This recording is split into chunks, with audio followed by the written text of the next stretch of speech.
ซองเซียวกำลังย่างมาหันแล้ว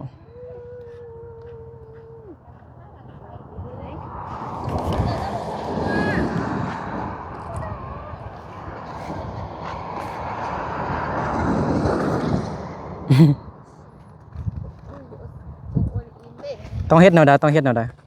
ต้องเฮ็ดแนวใด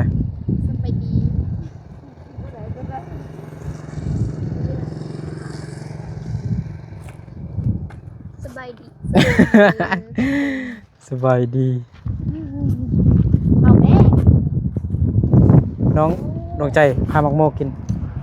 พาเป็นบ่ เป็น ลองพามึงดูสบายดีเซาลี สบายดี สบายดีสบายดีพ่อแม่พี่น้องเบิดซื้อคู่ซื้อคนเด้อบ่นึกไปบ้านเกิดเมืองนอนของบ่นึกไปเบิ่งแม่บ่สบายพี่น้องเนาะแม่บ่นึกบ่สบายแม่บ่นึกปวดท้องเจ็บท้องบ่นึกเอายาไปให้แม่ตอนกลับนี่บ่นึกก็ได้แวะมาลิ้นน้ำน้องปะยงคือเก่า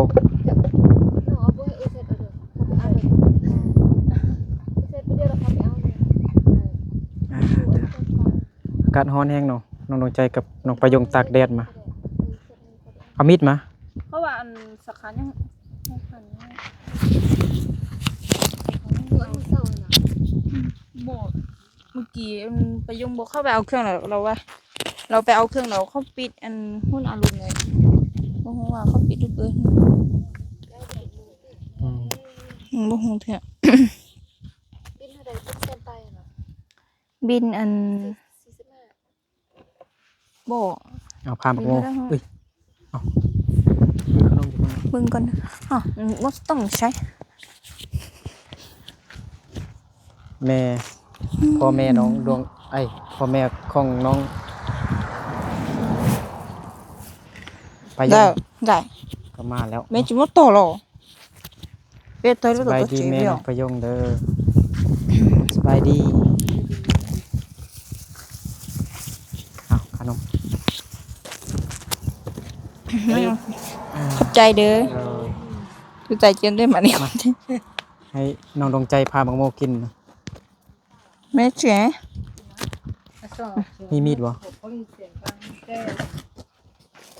พอนอ บ่ ย่าง น้องประ มั่ ยว ง เลย สิเมื่อยพี่น้องเนาะ พอจะเจ็บพอนอย่างลูกไปเสียจ้าก็ติดกัน ไปเฮ็ดเวียกมาไปรับจ้างมา ที่นั่นเองช่วยจ้ะน้าเจ๋งจังเลย โอ้ซึ่งอะไรเนี่ย เอางั้นลูกจ้องไปตั้งปัว อืม โอ้จิตใจพัดละ ไปหา ไป เงิน จิ๋ว จั ละ กมื ยั อง บ่ มันก็สากันเลย ไปมือ ไปมือ จิเลว ได้เงิน จับเลยแม่โชว์แม่จะสังเกตหน่อย สี่ล้านไปใจไป ประมาณ 6,000 กว่าบาทพี่น้องเนาะ โอ้เขาเจ๋ง ไปมือ ดีละ 1,000 กว่าบาท ก็อันนี้อย่างแช่ว่าเขาได้ที่ให้เหรอ ไปทุกขึ้น แม่กูรู้โทรศัพท์ เออ แม่รู้ต้อง เฮ็ด แม่ อีกรอบนึงก็ได้ ไปตัดไปได้ โอ้เนาะ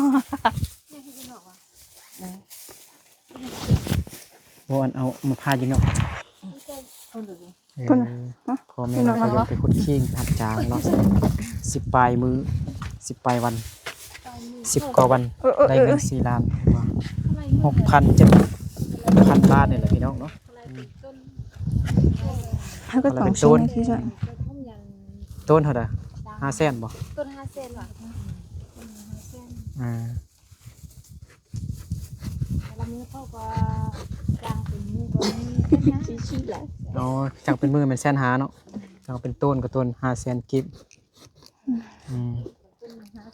ตัวราคาบ่ต่างกันจ้ะ ได้ต้นนึง ส่งบ่ได้ต้นหนึงก็ดีแล้วเด้อ โอ้ สี่ เออโอ้บ่เป็นตาเซ็ตเนาะ มันเป็นสีเหลืองเนาะ เออเอ้ยลี บ่แบบมันบ่แก่ปานใดเทื่อนะ อืม มันยังนุ่มอยู่มันยังอ่อนอยู่ ฮอดแล้วเราว่าเราไปเอาแล้วเขา ก็ ก็ ยาก เขาปิดอันนั้นคนอารุณแล้ว มูกับไป บ่ฮู้ 2 โมงสิ2 โมงเขาปิดแล้วประมาณ2 โมงไม่สั่น มันยังดงใจ สังขารมือ อันไฟ ขับไปเป็น49 เมื่อกี้เราไปเอาตอน4 โมงนั่นเนี่ย อ๋อเขาปิดขับกินข้าว người ta gấp một thằng cỏ mong chơi là pin này là cái nó sủa ý lên nó có บ่ cái ได้ màu ควร đó เข้าแล้วนั่นนี่ ได้กินยา บ่ได้กินยาแหละ ai น้อง dê ไปย dê ง không พา quá ดู ha โต๊ะมีน้ำน้ำ น้ำบ่มีบ่มีน้ำบ่อยู่น้ำสร้างก็บ่มีบ่ มี เมื่อแล้ว เสด็จบัน อ๋อ สั่ง ข้าวน้ำข้าว อืม ได้ได้ น้ำดื่มบ่หรือว่าน้ำเซาน้ำเซาบ่อ๋อ nằm đun khâu cả xí bom sung mà nè เอาน้ำดื่มก็เข้าบ่ส่งเหรอ có vàoน้ำมันphèn โอ้น้ำมันแพงลิตร 40,000เด้เมื่อกี้อากาซื้อ2ลิตรแสนหนึง2ลิตร นะ แสนปลายพุ่นเด้ ồ แสนกับ100กิฟต์ ตั้งใจซิมเบอร์ sam đi ลองใจซีมึงดู cho từ tua lo đi xuống มันยังอ่อนอยู่มันบ่แก่เถอะเด้ เสด็จวันบอก คือมักโม่บ่ฮะ คือมาเต็ง คือมักโม่แล้วคือมักอึคือแตงโมหรือว่าคือมักอึ mấy cái phần đó nè phần này อืม บูมหรือโลทำของ แม่ mấy กิน cái ได้ mấy cái gì มัน mà บอกว่าใช่ สมพอแล้วเขาไข่หน่วย 10,000กิฟต์เลย hả nơi xíพันนะ แม่นมันเป็นจังไดน่ะรสชาติน่ะ ไม่ต้องกินเลย มันอ่อนหั่นน่ะแล้ววันนี้เขาปะไว้ด้นแล้วมันจะ ồ เริ่มสิอันนั้นน่ะเปื่อยเละเน่า tôi chỉ khai luôn tôi chỉ bây giờ có chỉ xài cái là เอาให้กระโตกกินเด้ ก็ได้นะ ฮะ คือวุ่นวุ่น xin luôn อ๋อให้จังไดคันบ่นั่นก็บ่กินก็ได้จ้ะนะบ่ว่านน่ะ พ่อ เซียวน่ะ ก็มันน่าดีอ่ะ พอจินอดดีอ่ะอืม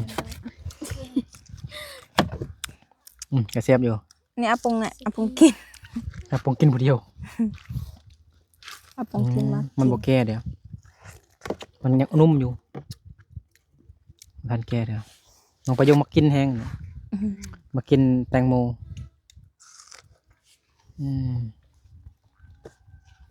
มันนี่บอกเข้าเฮียนนะ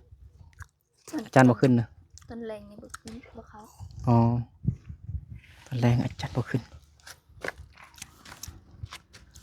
เขาก็เลยแจ้งก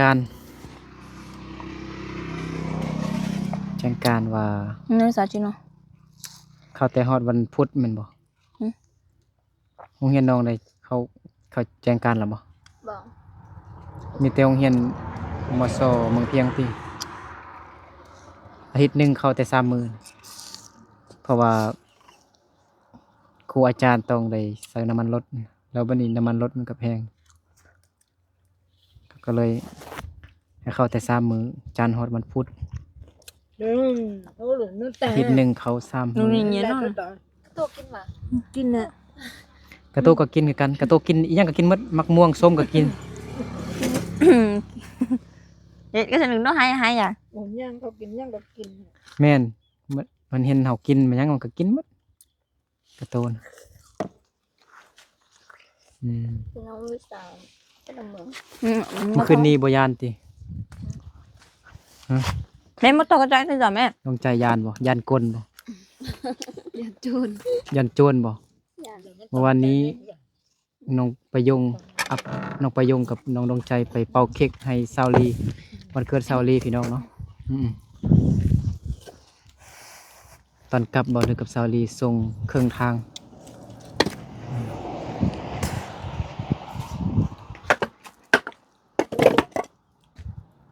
รถกระไล่เลยคืนนี้ก็ได้ขี้ฝุ่นรถยาง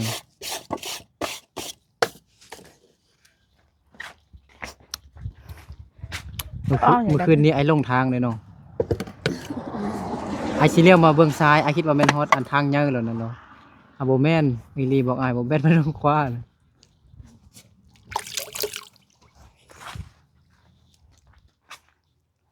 chỉ khai gì là giò เฉพาะราคา10 พันเนาะอันนี้ล่ะเขาว่าคันราคาแพงมันก็ดีบ่ว่าอีหยังราคาแพง ไม่เสียบกวนเราไปอย่างนั้น mẹ ที่นี่เลือกนั่นเนาะผมไปซื้ออีกนะ ได้ไป ไปยงไปนะ เข้าไปกันเลย ซื้อกินให้มันสะใจนะเอาซั่น รถหลังมือเอาบ่ได้แล้วแม่เราพุ่ง ให้ดวงใจไปซื้อก็ได้เอารถไป ก็ถามแม่ล่ะรถแม่ ไป15,000 ชั่วโมงว่าหรอ บ่เป็นน้ำน้องเหลือเลยตีน้องเหลือบ่เป็นตี กับพลัดอยู่หม้อ ดวงใจไปซื้อ เดี๋ยวชี้ช่อก้า เอารถไปไปคนเดียว นางฮู้ไอ้ก็ซื้อ เลือกไปยงไปยงอีกแบบ ดวงใจขับรถบ่เป็นเนาะลืมอาปงไปก็ได้อาปงไปก็ได้เอ้ยให้ไปยงไปก็ได้ ค่อยไป เรา กัน ลืมก็ได้ลืมตลอด อันนี้น้องเหลือบ่เป็นตีบ่มันเป็น เอาเครื่องเมียนบ่ หรือมันเป็นคือกันได้ เอาเครื่องเมียนอยู่ โตอ่ะ ใส่กิน อันนึงบ่นี่โอ้ได้ให้มากินเดี๋ยว จะ นี้ มันไม่ว่านี่อยากคงจะเจ็บเฉยนะจ๊ะ มานั่งลมน้องดวงใจไปดิน้องให้น้องไปยงไปซื้อ อันนั้นก่อน เท่าถึง ปลาวัดทุ่งก็ได้ นี่ ให้น้องไปยงไปซื้อแตงโมมาอีกก่อนอันนี้มันยังอ่อนมันยังนุ่มอยู่พี่น้องมันบ่แก่มันก็เลยเป็นซี่แบบแดงจางๆกินแล้วมันคือแบบเละ โอ้ทำไมก็นี่เป็นนี่ ให้นางเอกคนนี้รีบก่อนบ่ได้โทรหาแม่นะดวงใจ บ่เป็นเน็ตบ่เปิดเน็ต บ่ได้บ่เปิดเน็ตพ่อแม่บ่เปิดเน็ตบ่คุณแม่ได้เงินหลายแล้วไปหาเงินอยู่ไทยมี FC ว่าสิลงทุนให้น้องประยุงค่ายน้ำปั่นซั่นแต่ว่ามีคนคายหลายแล้วเนาะ ไปยังว่าไปยังยักมาไข่เครื่องไข่เครื่อง ค่ายเครื่องนุ่งอืม ไปหาไข่เครื่องบ้านนี้บ่มีไข่หรอกมีเงิน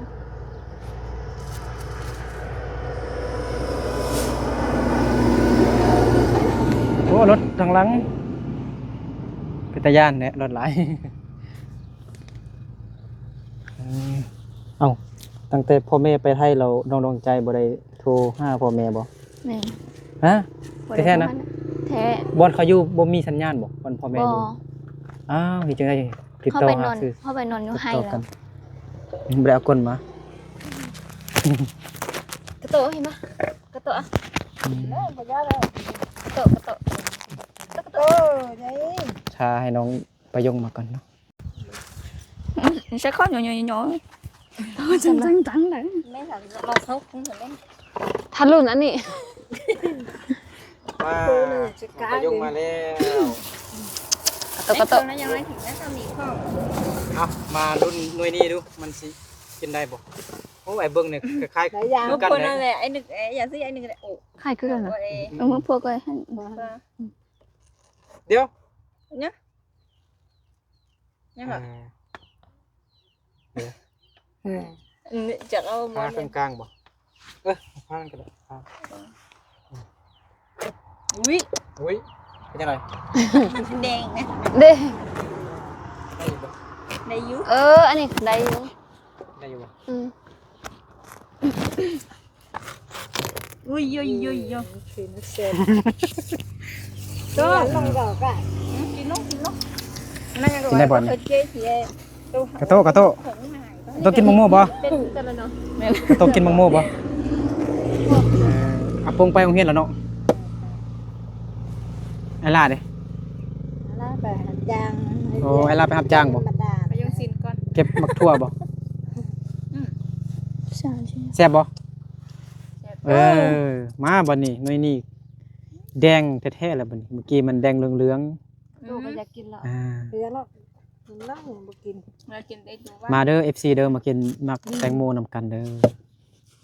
แตงโมบ่ต้องกินหลายเด้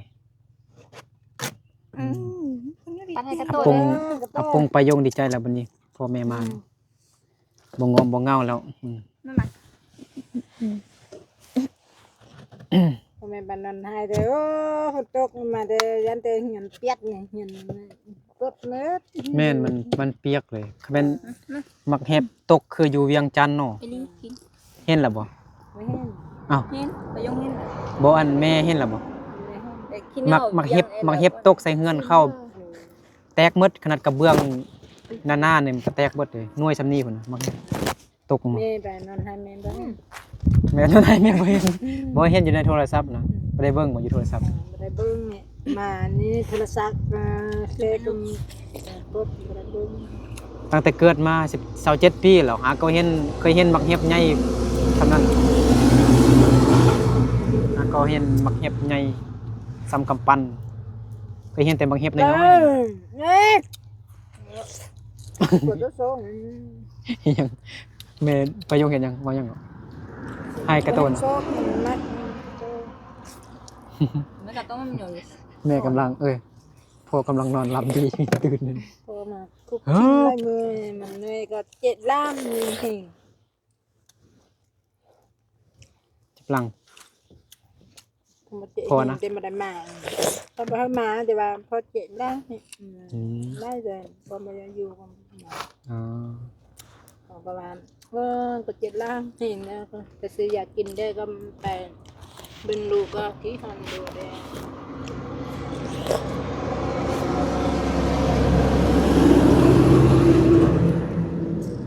ฮอดลูกเลยเนาะกินฮอดอาปงเนาะปงก็ให้ทุกคืนกินฮอดพ่อแม่ วันนี้มาได้ยังอาปงคนเดียวเป็นนอนอยู่หนองลาก อาปงนอนอยู่หนองลา มาหัดอาปงได้อาปงขี้หันแม่มันนั่น เมื่อวันนี้ไปโยงกับดวงใจไปกินซีส่วนอยู่งั้น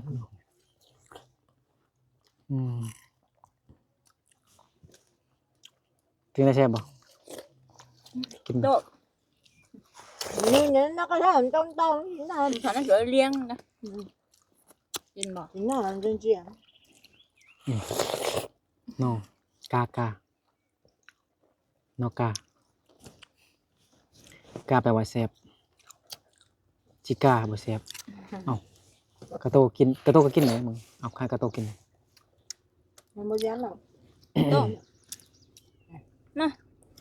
กระโตนอกบ่ น่าจะนั่งกันนี่ cái gì nó หัว nó mới kinh rồi คันอันเด็กเอาให้แถมมันกินอยู่ น้ำส้มตี เจ็บดวงใจ ในเด็กnó tàn để chắc mà đâu nó cái này ไอ้เจ็บมัดลมบนเฮ็ดชิปตลกมาคิดต้องนั่งลอกมันฮะมานึกลมเมื่อกี้พี่น้อง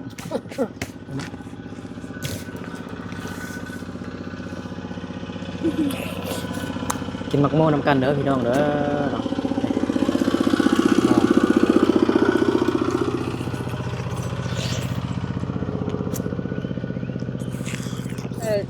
mồi tem rồi là không được cái gì món đâu đừng có biết thôi luôn nó luôn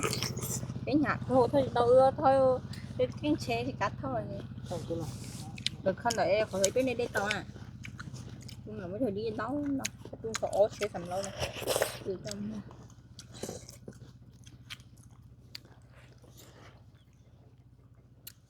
Chỗ ta là khá là mua nha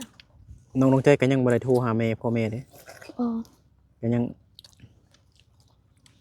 บ่ให้ดีตอนกลางคืนน่ะคิดฮอดพ่อแม่ให้นะ Vãi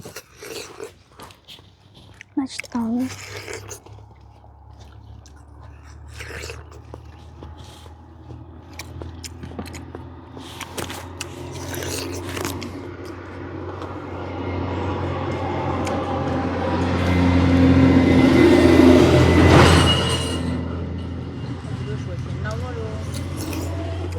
ตัวnó cả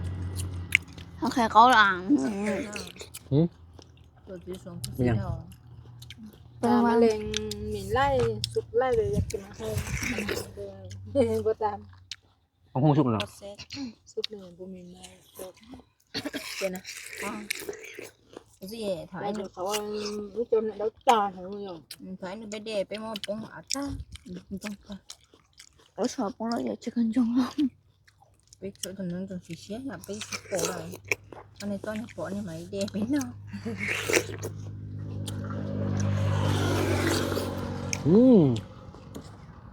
เสร็จ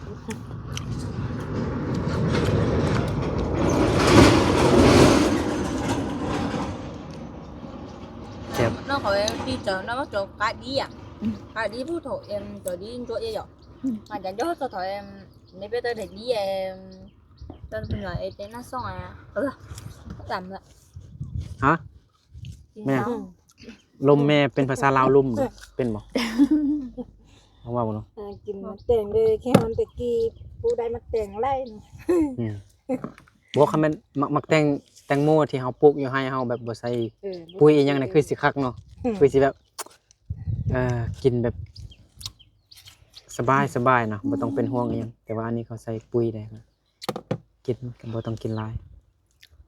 บ่ต้องกินหลายกินพูละหน่วยก็ได้ ผู้ละเลยอินเลย แต่งั้นtự lần lần nó ta không được đi vậy เนาะบ่ต้องกินหลายก็ได้เนาะอีเล็งอีลู nó ilu. ngon nè อีเล็งอีลู แต่อินรู้ อีเล็งอัตตะอีลูกินคนละหน่วยหมดบอกกินหน่วยหนึงเอ้าเราลงใจผู้น้อยเลยเนาะแต่ว่ากินหลายเก่งอยู่เนาะคำว่ากินหมักโมลูกนึงหรือกินผู้นึงหมดอยู่สินึกหัวเราแสดงว่ากินหมดต้องกินหลายก็ได้ Điều chụp thong. lại có chín kim xong thấy nói มื้อเช้าไปยังไปยง ไปดง ไปดองเซียวบ่หรือว่าดองแฟนเก่า mua à mua đi chợ ฮะฮะไฮอาริจา siêu comment ạ เซียวกับแม่น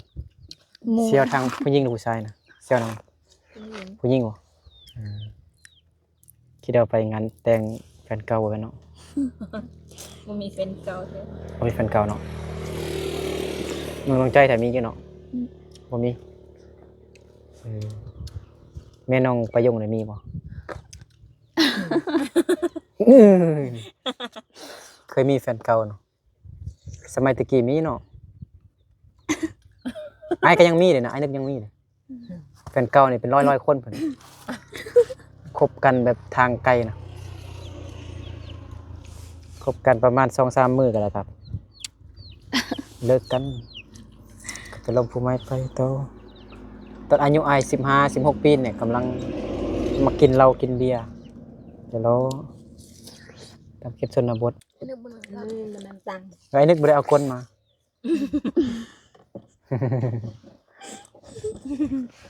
บ่ต้องอายเด้อไอ้มีหยังสิบอก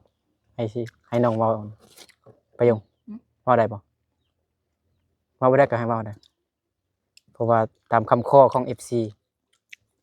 เว้าได้บ่ต้องอายเด้อตกแตก tục tết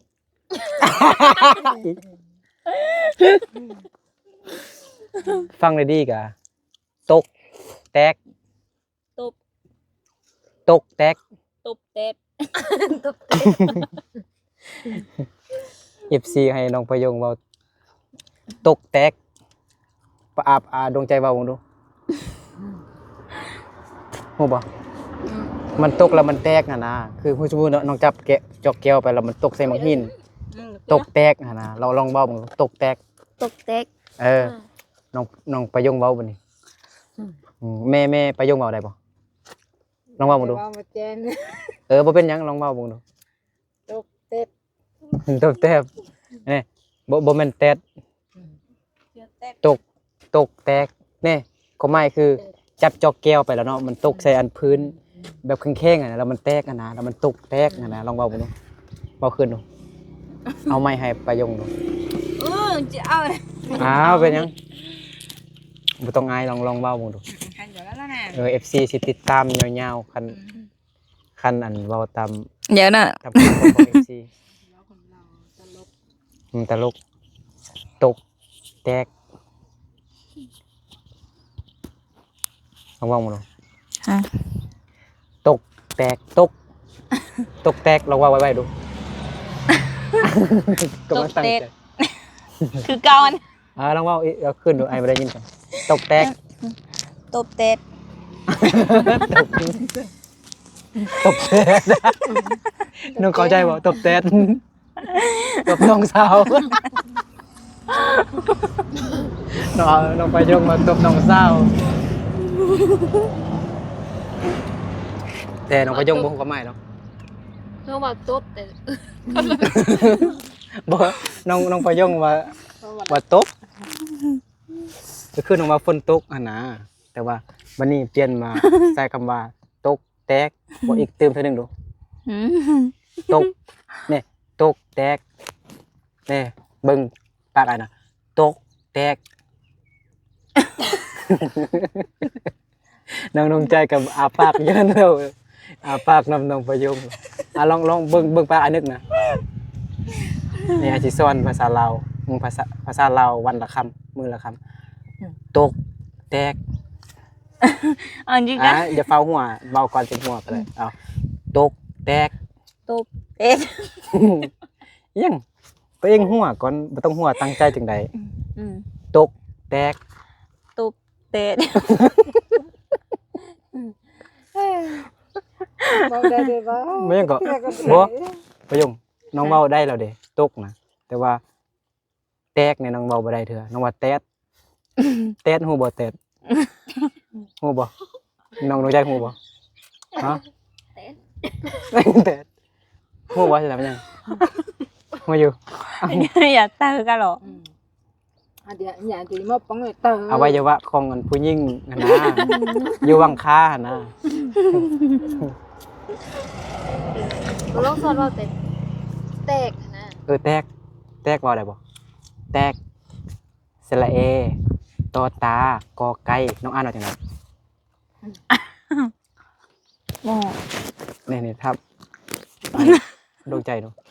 น้องดวงใจอ่านว่าจังได วัน อ่าน นี้ ว่า หร จั อง ไดสระเอตอตากอไก่ แตก นั่น แตก เราเบิ่งปากกันดวงใจกันเลยเอาลองเว้าตามมันดวงใจเบิ่งดู อันนี้จ้า ตกแตกตก แตก เจ้าอยู่หั่นน่ะ ต๊กแตก เอาจริง เว้าได้น้อง เพราะว่าแตกก็ได้ มันพวกกันนั่นสิอ่ะ น้องสิห่อ ฝนตกได้แล้วเนาะ ฮะ ฝนตกได้แล้วเนาะ บ่ฮู้เถื่อ โต๊ะเนี่ยเดี๋ยวโด เอ้าน หน้า แม่ไอช่อนได้แล้ว ได้ เด้ เตอ เอ้าบัดนี้ไอ้นึกสิทวนคืนบทเรียนเก่าเว้าดูฝนตก ฝนตก แม่เรียกต๊ด เออ เก่งไหมอ่ะ ได้แล้ว เอาใช้งานได้ครบ ลองเว้าไว้ดูมัน บ่ได้ดี ลองลองแฮงฝนตก ฝนตก เห็นบ่คันบ่เฮียนบ่นั่นก็บ่ได้ฝนตกแต่คันสิลมนำหมู่เป็นคนมงนี่ฝนตดแหละคือเก่านะนั่นแหละ เอ้ยวุ้นฝากเงินมาให้น้องประยง บ่ใช่น้องจอนนี่ ประยงเอ้ยวุ้นพวนเคยฝากให้น้องกัน ทุกวันตอนนี้ว่าถ้า700ก็ 500 500 ผู้สาวไทยนะเอ้ยวุ้นเราเรียนอยู่มหาวิทยาลัยอยู่ไทยพุ่นเลย แล้วก็15ประโยคนี่ เซ็ต5ประยงอยู่บ่ 15 เอาเงินให้ ไว้น้องก็ได้มีการสัญญา ประโยคบ่นึงกัน ซื้อขนมกินนำน้องดวงใจนะ เลย ทงอายุใส่โอ้บ่แม่นเงินหายแล้วนะ เมื่อกี้แม่บ้านเอาไว้หั่นเดียวลืมเอาไปเงิน เรียกก็ว่าบ่เป็นไผน่ะ ขนมกินกับน้องดวงใจ325,000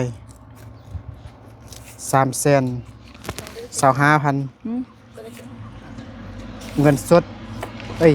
เงินน้อยพอดีไอ้ซื้ออันนั้นเดี๋ยวไอ้สิเติมบัตรให้อย่าง15,000เด้อ 325,000อันนี้310,000แต่ว่ายัง 15,000แล้วสิเติมบัตรให้ประยงเอา ใจเด้อเจ็ดได้ถอ อวยพรให้ FC ได้บ่อวยพรให้เอ้ยวุ่นได้บ่